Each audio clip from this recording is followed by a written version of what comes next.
Adoro mi jardín. Ahora estoy en él, escribiendo en el encanto del atardecer, interrumpida continuamente por los mosquitos y por la tentación de pararme a contemplar la maravilla de las tiernas hojas verdes recién bañadas por una fría lluvia. Hay dos búhos posados cerca de mí y sostienen una larga conversación que disfruto tanto como el trinar de los ruiseñores. El caballero búho dice y ella le contesta desde su árbol un poco apartado asintiendo bellamente y completando el comentario de su señor, como corresponde a una señora búho alemana hecha y derecha. Repiten lo mismo una y otra vez con tal énfasis que me da la impresión de que deben de estar diciendo algo desagradable sobre mí. Pero no voy a dejarme asustar por el sarcasmo de los búhos. Esto no es tanto un jardín como una espesura. Nadie ha vivido en la casa, y menos en el jardín, en 25 años, y es un precioso lugar tan antiguo que la gente que pudo vivir aquí y no lo hizo, prefiriendo los horrores de un piso en la ciudad, deben de pertenecer a ese vasto número de personas sin ojos y sin oídos de las cuales se compone principalmente el mundo. Y también sin nariz, aunque no suene bien.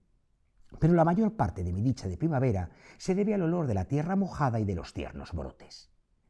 Me siento continuamente feliz. En el exterior se entiende, ya que en el interior hay sirvientes y muebles, pero de maneras muy diferentes, y mi dicha de primavera no se parece nada a mi dicha de verano o de otoño, aunque no sea más intensa. Y hubo días del pasado invierno en que bailé de pura alegría fuera, en mi jardín congelado, a pesar de mis años y mis hijos. Pero lo hice oculta tras un seto, guardando las debidas consideraciones a la decencia. Es, tal vez, y sin tal vez, como saben que luego matizo casi siempre, uno de los libros más sorprendentes y más bellos que he leído en mi vida. Pablo Vilaboy, Elisabeth von Arnim. Elisabeth, ella misma, y su jardín alemán. Bueno, sí se puede llamar así, fue un auténtico bestseller allí a principios del siglo XX y de hecho alcanzó tanta popularidad que los siguientes libros que escribió ella, que generalmente los hacía bajo seudónimo, ponían por el autor de Elizabeth y su jardín alemán.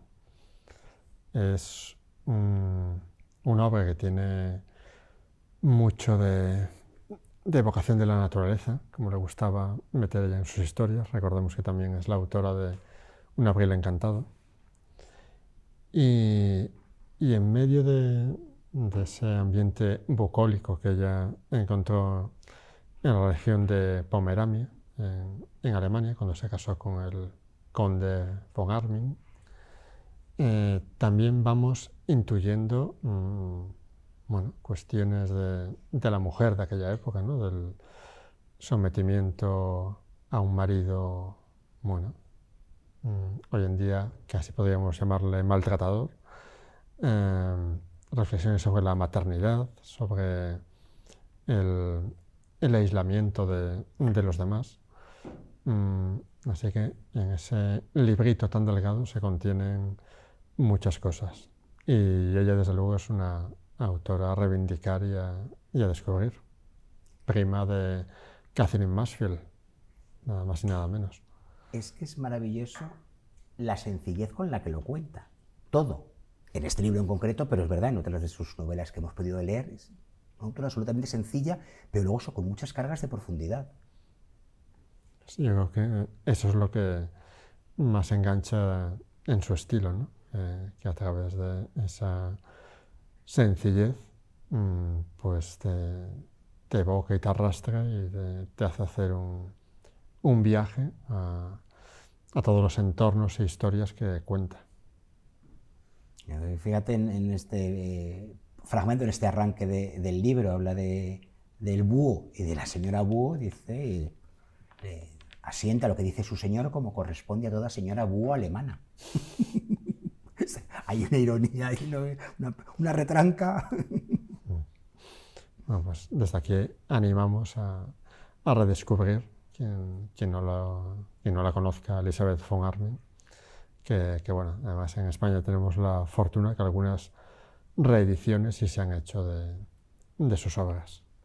Sí, más allá del éxito en su momento de la adaptación cinematográfica de Un abril encantado, es verdad que la autora está presente en las librerías. Pues vayan a a buscarlo. A ver, no se arrepentirán de adentrarse en ese jardín alemán en el que pasan cosas muy curiosas y cosas naturales, valga la redundancia, como es la naturaleza en sí misma. Y ella cuenta lo que ve, lo que siente, lo que huele, lo que toca, lo que siembra, unas cosas y otras. Vamos a cambiar radicalmente de tono porque si esto podemos decirlo, y con toda la admiración del mundo, es una historia, a pesar de lo que hemos contado de las cargas de profundidad, amable en su concepción y en su modo de narrar. La novela que hoy nos ocupa de amable tiene poco, pero es fantástico que no sea amable porque se inscribe en un género o en varios, ahora hablamos con su autor, pero toca unos aspectos de la vida y de la ficción, también mezcladas maravillosamente, que no pueden ser amables, o al menos para que el lector aficionado a esos géneros se sienta satisfecho. Y en este caso se siente muy satisfecho con lo conseguido en La maldición de Lansford Road. Señores, como saben que digo muy a menudo, qué viaje, menudo viaje, pero es que vamos al absoluto centro de esa maldición y de cómo afecta a todos, a los de durante, a los de antes, a los de después. Es maravilloso el juego que se hace entre tres momentos concretos de la historia que se está narrando. Ay, que se quede uno tan satisfecho, ¿verdad? Es que no diría nada más. Pero hay que recibir a nuestro invitado, por supuesto, Javier Muñoz Villén. Bienvenido a El Arpa de Bécquer. Muchas gracias. Muy afortunado de estar aquí. De verdad, es emoción pura. Es que lo consigues ya desde el primer capítulo, digamos, prólogo, desde esa breve toma de contacto, que uno no sabe muy bien qué le está contando, pero creas una atmósfera ya muy inquietante, y a partir de ahí se suceden los interrogantes.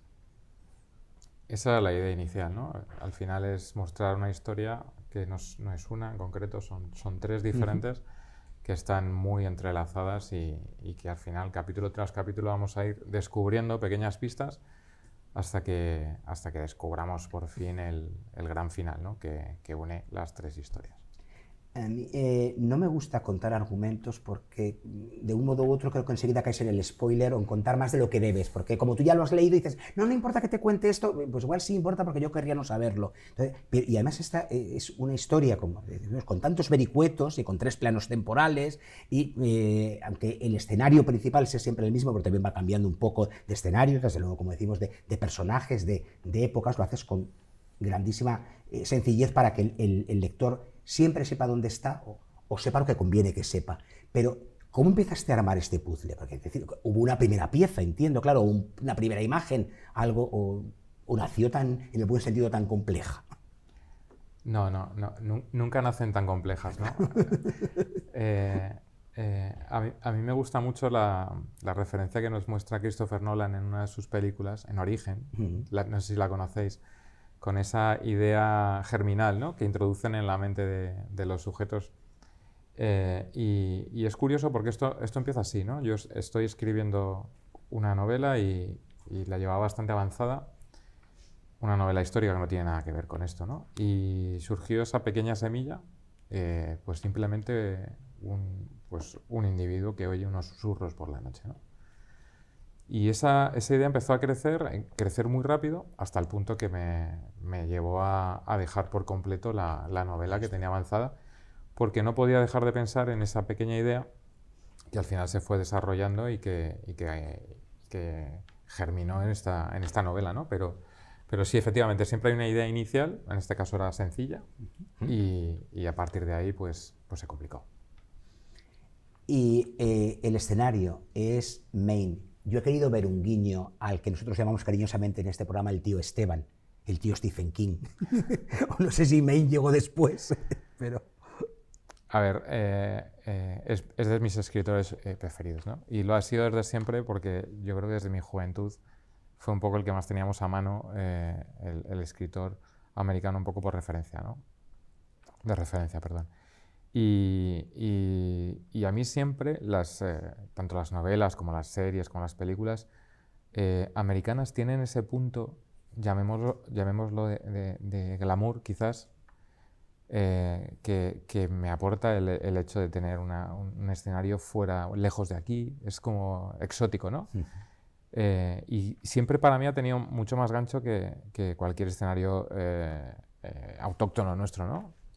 y esto es más difícil incluso, porque al final tienes que describir un lugar en el que no has estado, ¿no? Tienes ese punto de...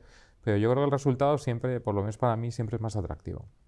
Y sí, efectivamente, hay mucho de esa América de Stephen King, esos pueblos que nos mostraba él, ¿no? Con esos, digamos, prototipos de personajes ya hechos, que parece que han vivido siglos y siglos en esos pueblos, de policías. No sé, creo que es acertado tu comentario, sí.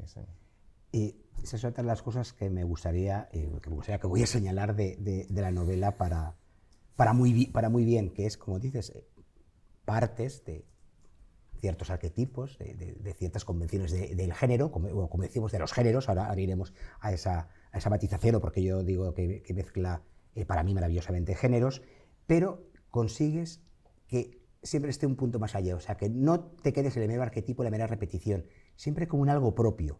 No sé si eso, imagino, lo has cuidado mucho, o en parte también, como la historia fue así naciendo, también te fue saliendo así el hecho de alejarte de esos modelos que son claros, de los que no reniegas, pero que, como digo, luego vas más allá para darles tu propia voz.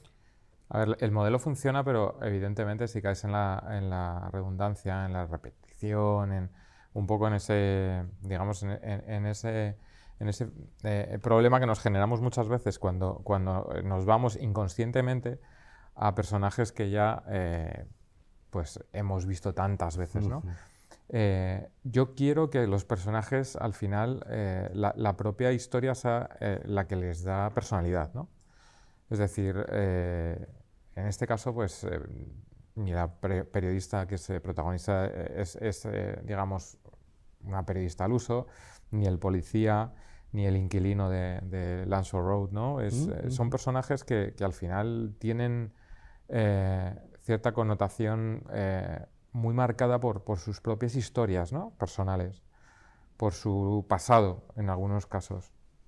En algunos casos bastante concretos, ¿no? Efectivamente, vamos a intentar ver de spoiler, pero sí que son personajes que intento que tengan esa personalidad propia, en muchas ocasiones, no de forma independiente, no, sino siempre relacionada con su historia. Antes has hablado del final, has dado mucho peso al final. En este tipo de historias suelen tenerlo. Y ese final te germinó por personajes e historias que cuentas y te condujeron a él, o lo diseñaste de una manera cerebral y dices, tiene que resolverse esto así y voy a hacer que cada historia desemboque como yo lo quiero. Esa pregunta es muy buena. A mí siempre me gustan las novelas y las películas que tienen un gran giro, un punto que dices, te echas hacia atrás y dices, ahí va, exclamas, porque todo ha encajado, pero no tenías ni la más remota idea de que eso podía suceder. Es esto que hablan, que los finales tienen que ser imprevisibles, y no recuerdo el otro adjetivo, pero vamos, son finales que tienen que ser como son, luego juntan todo, y a mí me gusta siempre, desde la idea inicial, marcar un final, que no tiene por qué ser al final de la novela exclusivamente, sino marcar un giro, marcar ese giro, ese punto que el lector diga, ahí va, esa exclamación, ¿no? Pues eso, en películas, recuerdo Seven, por ejemplo, sales del cine con ese giro total que te deja un poco...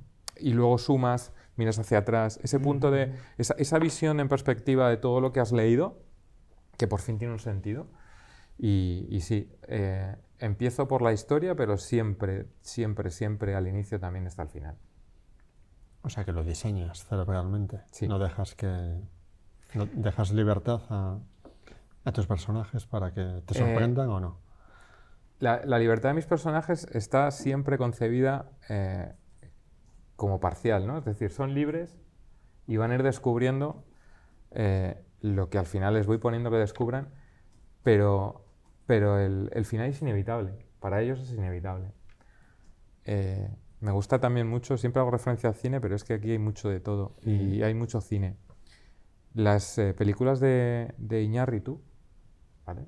Que nos muestra a personajes diferentes y que tienen al final una confluencia violenta en un momento que une todas sus vidas en ese momento y desde ese momento se ve la perspectiva clara, ¿no? de hacia dónde iban. Esto es un poco así. O sea, tienen la libertad relativa, siempre, relativa, porque al final ellos lo tienen ahí siempre, perspectiva, sí. Eso me lleva a otro planteamiento que me hago cuando leo novelas, como digo, tan complejas, pero tan bien armadas y que además uno como lector, a uno como lector le fluyen. O sea, no, o sea, que luego hemos leído mucho y te dices, caramba, qué complejo es esto. ¿Cómo se escribe? Quiero decir, ¿vas realmente alternando cada capítulo para colocar piezas? ¿Haces, digamos, tramas más extensas y luego vas haciendo las rupturas donde se insertan los otros planos temporales? La construcción que hago es lineal. Es decir, para un capítulo en concreto, un personaje, previamente me leo el capítulo anterior y sobre ese capítulo anterior continúa la historia. Es decir, se entrelazan, ¿vale? Para mí en mi cabeza se entrelazan. Cuando yo ya sé qué capítulo me toca, yo ya mentalmente estoy haciendo la creación y lo que ocurre a ese personaje en concreto. Siempre, obviamente, intentando relacionarlo con el resto de trama. Y así lo voy haciendo alternamente. En este caso son tres historias, 3 momentos diferentes. Pues efectivamente cojo capítulo anterior, leo personaje y ya hago la construcción mental de qué le ocurre en ese siguiente capítulo, redacto capítulo y así procedemos con los diferentes personajes. Yo al final lo tengo establecido en la cabeza como personajes, ¿vale? O sea, es decir, cada momento tiene su personaje y su personaje va a tener sus vivencias.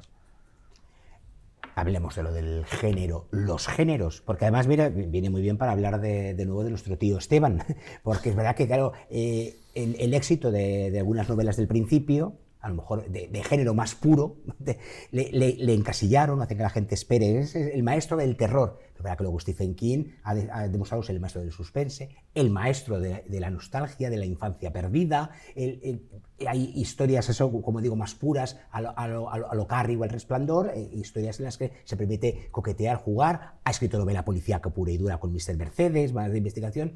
Entonces, esta novela también tiene muy bien todos esos aspectos mezclados. A mí cuando me contaron, mira, que te voy a mandar, te puede gustar una novela negra.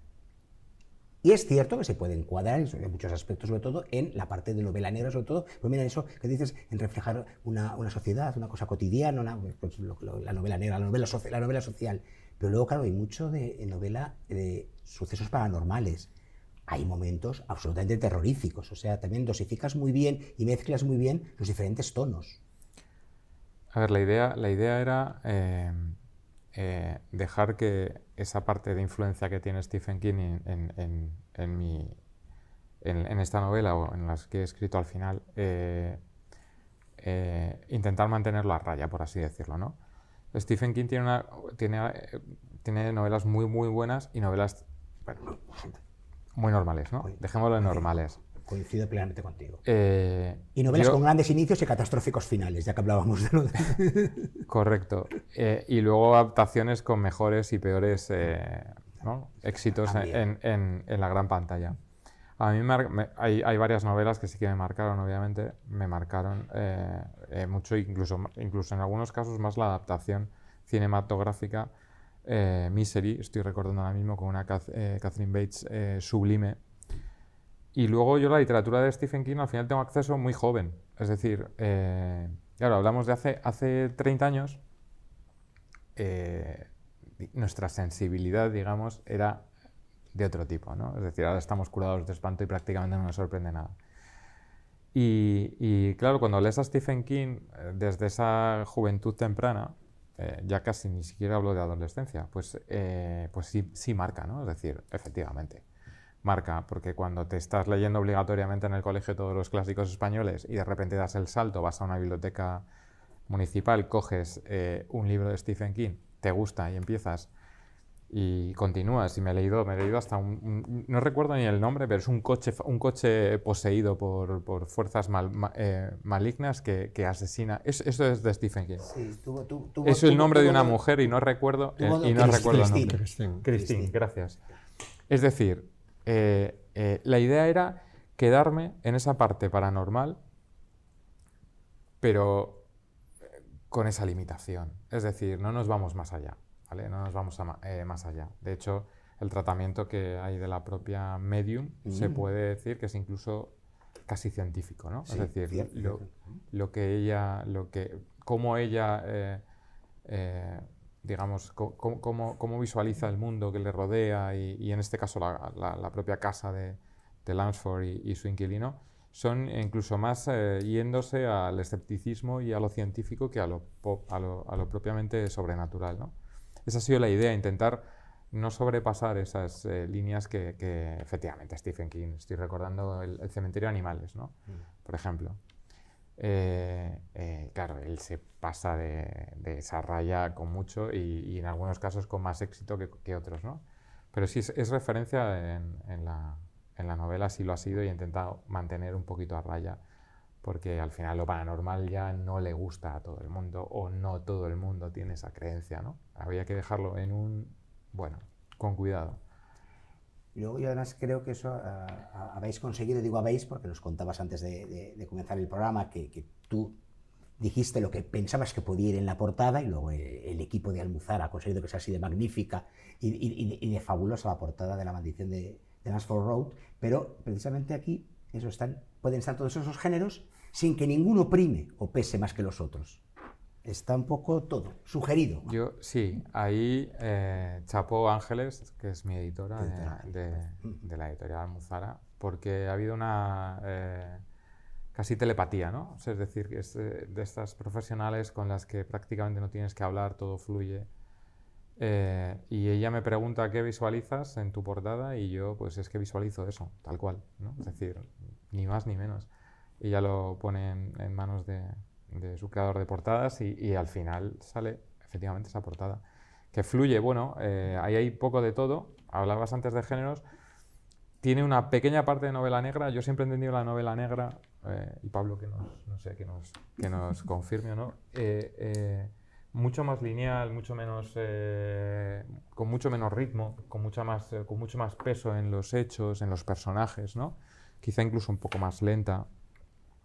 Y sin embargo el thriller o el thriller psicológico lo veo como más rítmico, más con pequeños cortes, es decir, quizás más directo, ¿no? Yo no sé si esa es un poco mi visión de la novela negra thriller. Aquí he intentado mantenerme pues igual, en un punto un poco intermedio. ¿Y dirías que tu novela tiene un estilo americano? Pues me han dicho que para tratar, es decir, para irme tan lejos, ¿no? Irme a una sociedad como es la americana, con ese pueblo tan bonito, que al final es un pueblo precioso en verano, que es Kennebunkport, pues sí está relativamente y razonablemente bien trasladado ese ambiente, ¿no? Que es un poco lo difícil. Y yo creo que eso al final no es tan difícil, porque la influencia que tenemos al final de pues tanto series como películas, yo creo que desde pequeño, por lo menos a mí, siempre me ha transmitido eso, ¿no? Yo tengo esa imagen en general de esa parte de la sociedad, y lo que podría ser ese pueblo un poco en invierno, ese pueblo tétrico, un poco esa bruma permanente, el mar rugiendo al fondo. Es simplemente ponerle un poquito de imaginación. Pues pónganse a la lectura, no se van a arrepentir. Si les gustan los géneros de los que hemos hablado, y si no les gusta, creo que igual empiezan a gustarles ahora, gracias a Javier Muñoz Villén. Gracias por tu novela y por tu visita. Nada, muchísimas gracias por recibirme y un placer, y me alegra mucho que os haya gustado la novela. Gracias. Pablo Vilaboy, nos vamos al ángulo oscuro del salón. Hoy pega ángulo oscuro con esto. Sí, en un mar de bruma. Y si no, luego vamos al jardín alemán y alegramos el arpa y todo lo demás. Pues ya saben ustedes que allí nos vamos a buscar nuevas lecturas que dentro de muy poco vamos a compartir con ustedes. Gracias.